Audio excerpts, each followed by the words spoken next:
cherry tree, and who shall roll my love and I? Beautiful lullaby, isn't it?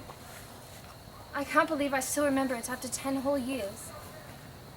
My father used to sing it to me on the long nights spent on the steamboat during our journey to America.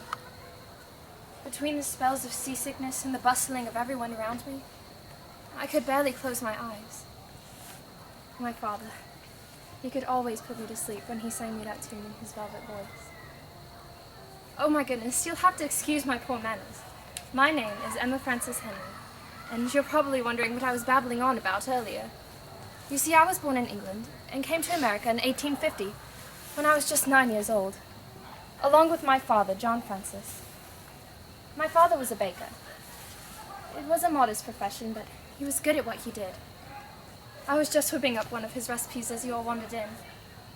We traveled to America by steamboat, like I mentioned before, and though I was young, the memory of that journey is engraved in my mind forever.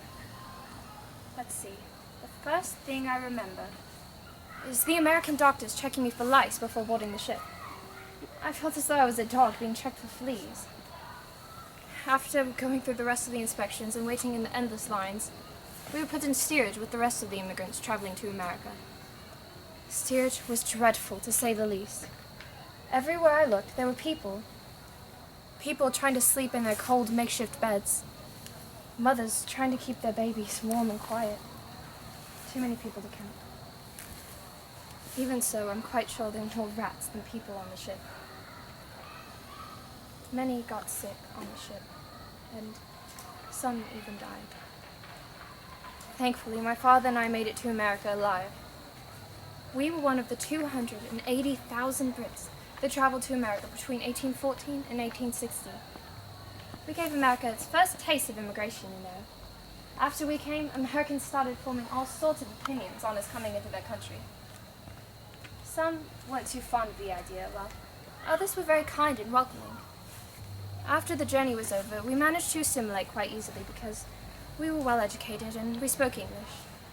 But for as long as I live, I will never forget that journey here, the pride I feel for contributing to this country's growth, or that lullaby my father sang. Well, I better get back to these scones. I would invite you all to stay for tea, but I suppose you've got places to go and people to see.